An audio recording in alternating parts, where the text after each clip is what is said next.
Caitlin Clark's games weren't just selling out arenas, they were shattering viewing records.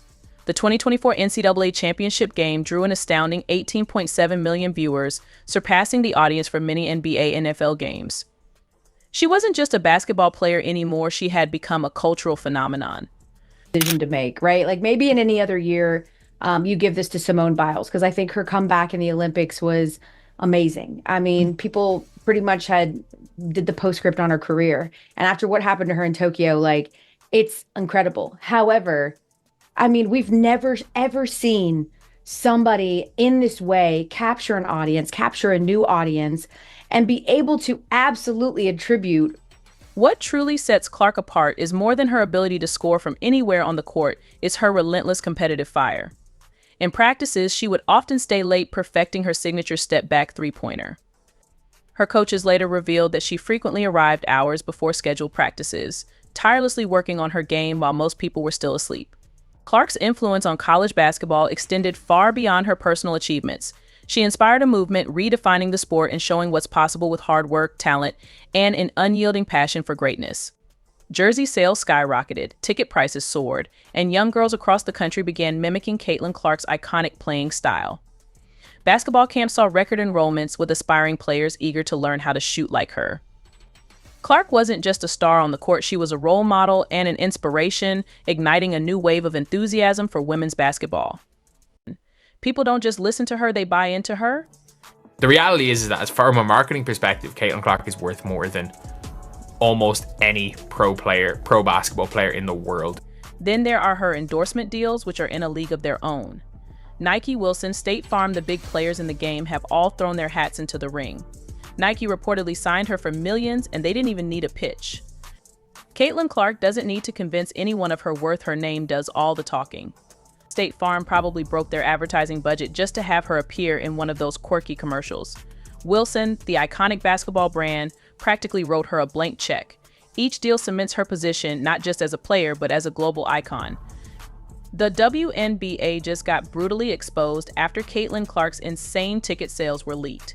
Turns out she generates 25% of ticket sales, merchandise, and TV ratings. Clark is basically the WNBA's walking stimulus package, bringing in millions for the league. Yet, despite all the revenue she helps generate, she's only making $76,000 a year. Let that sink in. The WNBA has a gold mine in Clark, but they're paying her like she's working the concession stand. It's a harsh reality. They might not have noticed, but Caitlin Clark doesn't just play basketball, she changes the game. Whether the league likes it or not, the fans are here for her. The numbers don't lie, and neither does the passion she brings to the court. So, WNBA, it's time to wake up, pay her, celebrate her, or watch her take her talents elsewhere. And we all know who would be losing in that scenario.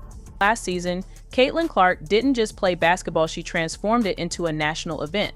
From sold-out arenas to skyrocketing viewership, the numbers were jaw-dropping.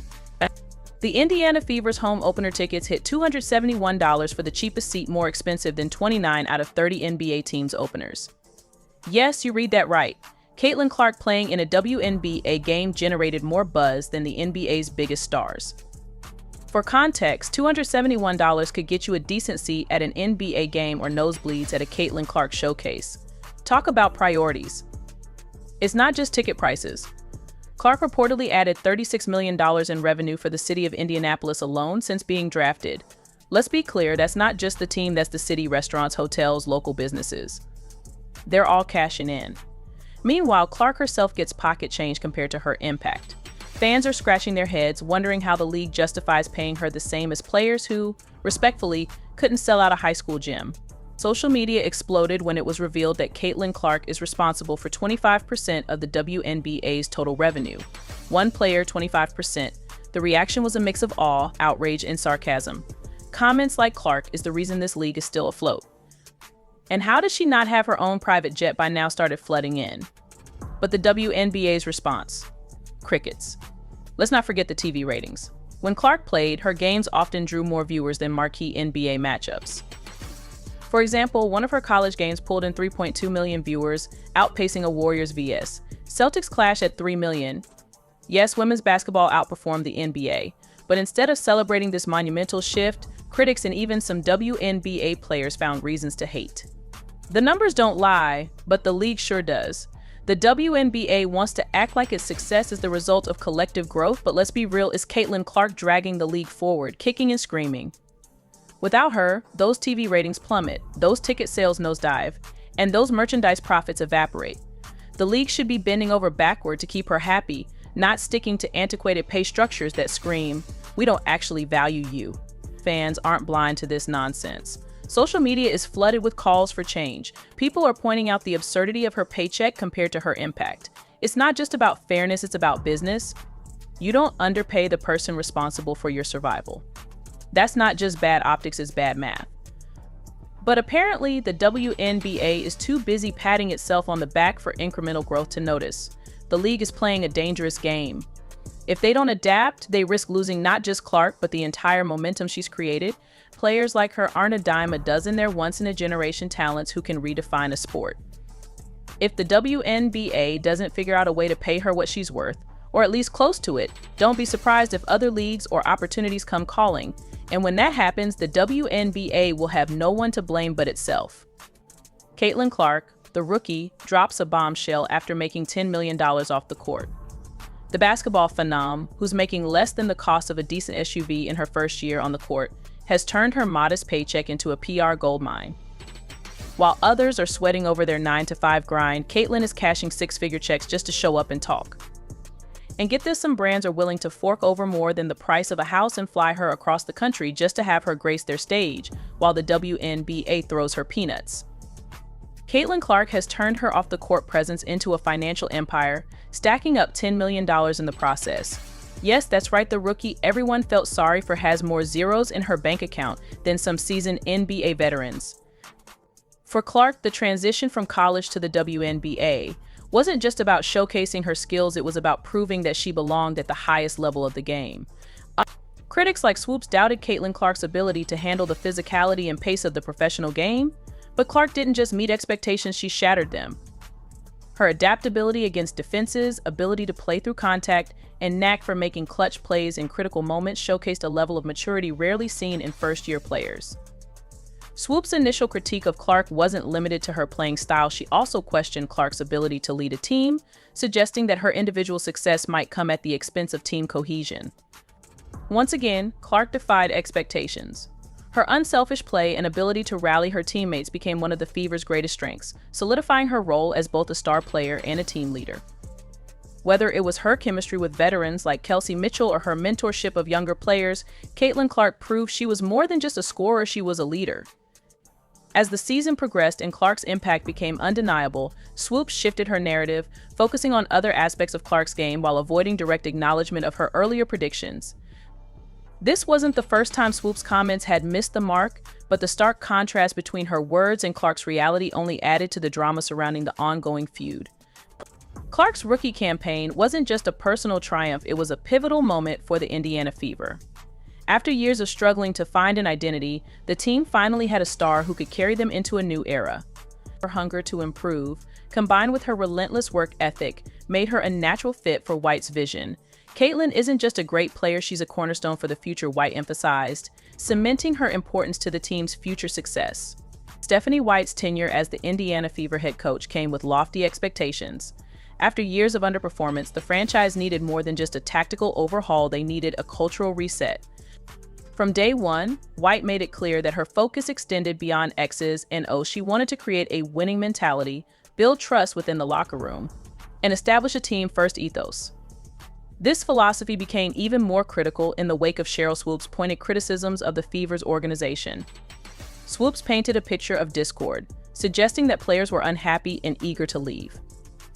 Her claims included sharp critiques of the Fever's management and coaching approach, alleging that the team failed to recognize talent and foster loyalty. Caitlin's hunger to improve is unmatched, White shared. She's not just looking to score points, she's looking to make everyone around her better. White also made it a priority to integrate Clark into the team's existing structure without alienating veteran players like Kelsey Mitchell. Swoops had criticized the Fever for their handling of Mitchell, an unrestricted free agent who had just come off a stellar season. White, however, was quick to highlight Mitchell's significance to the team's success, emphasizing her role in the team's continued growth and stability. Ensuring that Mitchell's contributions were both recognized and celebrated, White's balanced approach helped to dispel any notion of favoritism and reinforce the team's unity beyond individual relationships.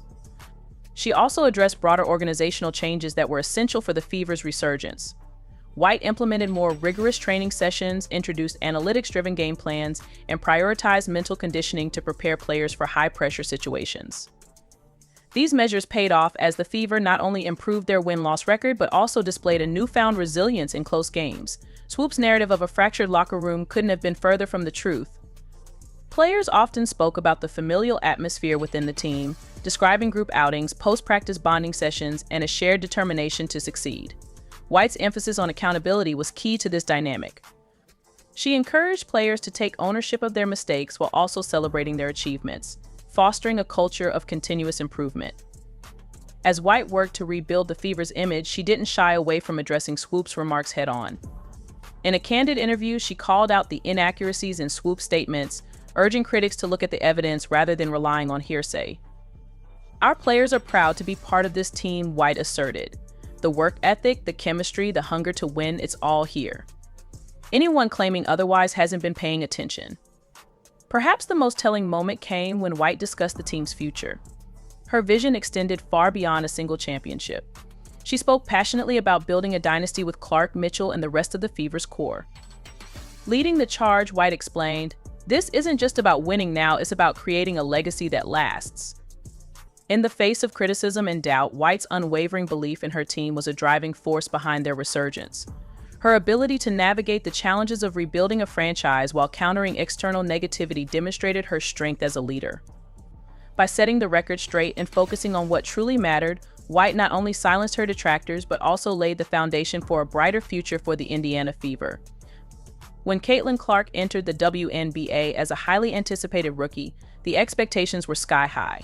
The Indiana Fever, in desperate need of a game-changer, had selected Clark in the draft, and everyone from fans to analysts had their eyes on her performance. But one particular voice echoed across the basketball community with criticism: Sheryl Swoopes. Swoopes, a legendary player and analyst, had been outspoken in her belief that Clark's game wouldn't translate to the professional level. She doubted that Clark's style would succeed in the WNBA and suggested that the transition would be more difficult than many anticipated. But Caitlin Clark wasn't just any rookie, she was a force of nature, an unparalleled talent who had already redefined college basketball with her incredible scoring, playmaking, and leadership at Iowa. So her ability to make plays from anywhere on the court was undeniable.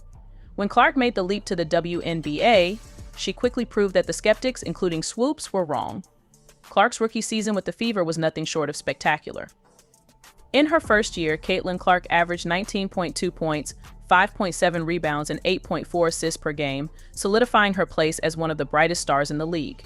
Not only did she dominate offensively, but her versatility made her an invaluable asset on defense as well. Clark's immediate impact on the Fever was undeniable, and she didn't just play the game, she changed it. She took on the role of a leader, not only by putting up impressive stats, but also by elevating the performance of her teammates around her. This was a stark contrast to Swoop's early predictions.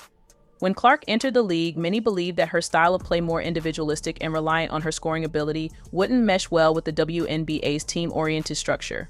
Swoopes, with her wealth of experience and success in the league, expressed doubts about whether Clark could adapt her high-volume, high-scoring game to the professional level, but Clark quickly silenced those concerns with her all-around game and leadership on and off the court.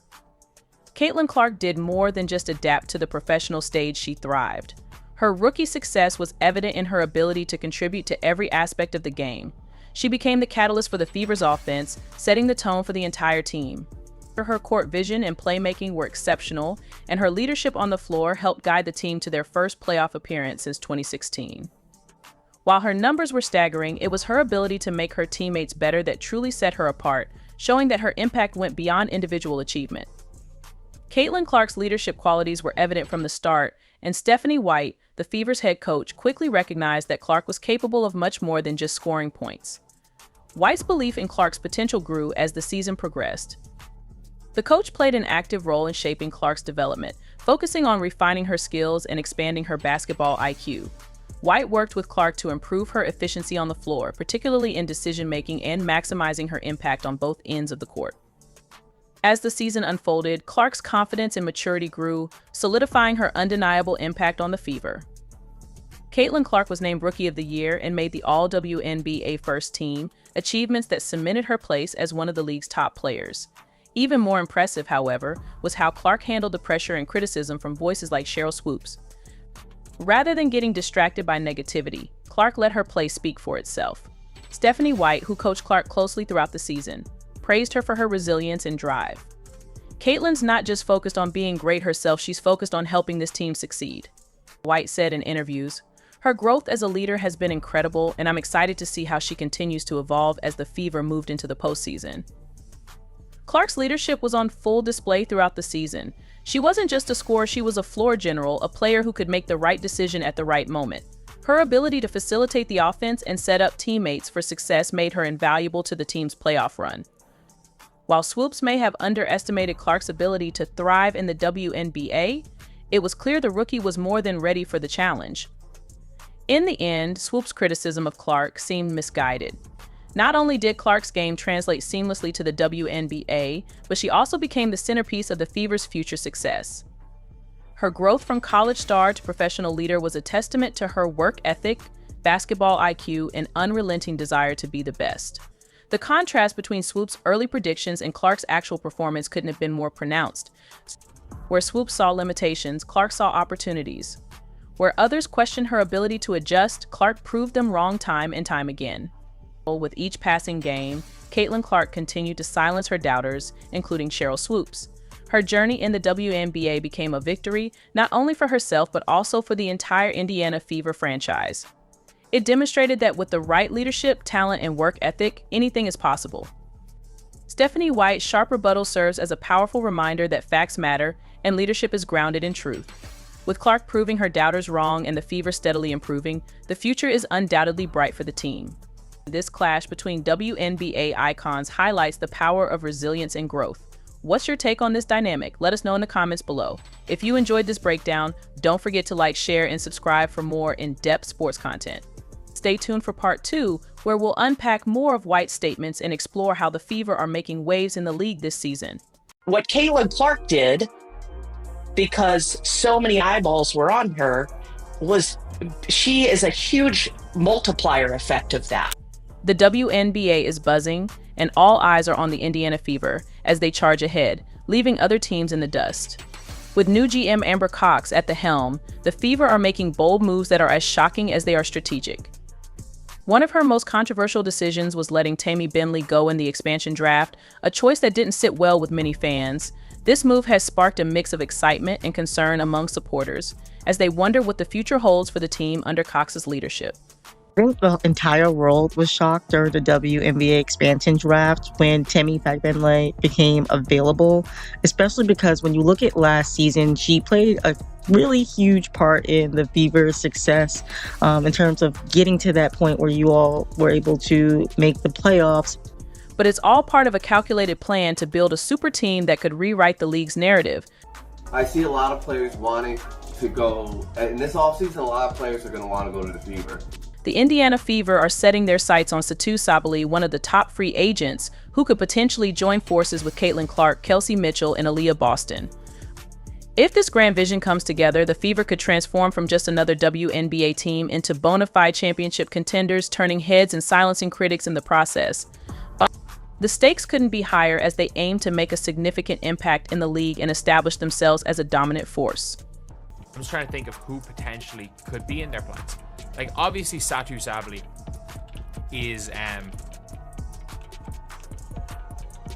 is a potential player who you can get via some sort of trade. The potential addition of Satou Sabally to the Indiana Fever could be a transformative move that elevates the team to serious championship contenders. With her impressive skill set, including an average of 17.9 points, 6.4 rebounds, and 5.0 assists per game, Sabally would seamlessly complement the Fever's existing stars like Caitlin Clark and Kelsey Mitchell. Her versatility as a forward allows her to dominate multiple positions, making her a perfect fit for Indiana's fast-paced style of play. I think we're obviously at this very pivotal time in the WNBA, and obviously led by the Indiana Fever. But I think all those experiences will lend themselves to hopefully doing the best job possible here. The synergy between Sabally and Clark, who leads the league in assists, could create an offensive juggernaut that would be difficult for any opponent to contain. Furthermore, Sabally's defensive prowess and ability to stretch the floor with her three-point shooting would address the Fever's positional needs, solidifying their roster as one of the most formidable in the league. If this dream pairing materializes, the Fever could not only enhance their playoff aspirations, but also position themselves as a legitimate threat for the WNBA championship. We get into free agency, the number one priority for us is re-signing Kelsey Mitchell. I think that backcourt was about as lethal as we've seen in the WNBA, and I'm talking maybe in history in the second half of the season last year. Caitlin Clark is the kind of phenomenon that makes the basketball world stop and stare, captivating both die-hard fans and casual observers alike. Time magazine even crowned her Athlete of the Year, and the ripple effect of that recognition has been nothing short of seismic. You know, it's really part of an overall plan, which hopefully everyone will see unfold throughout the offseason.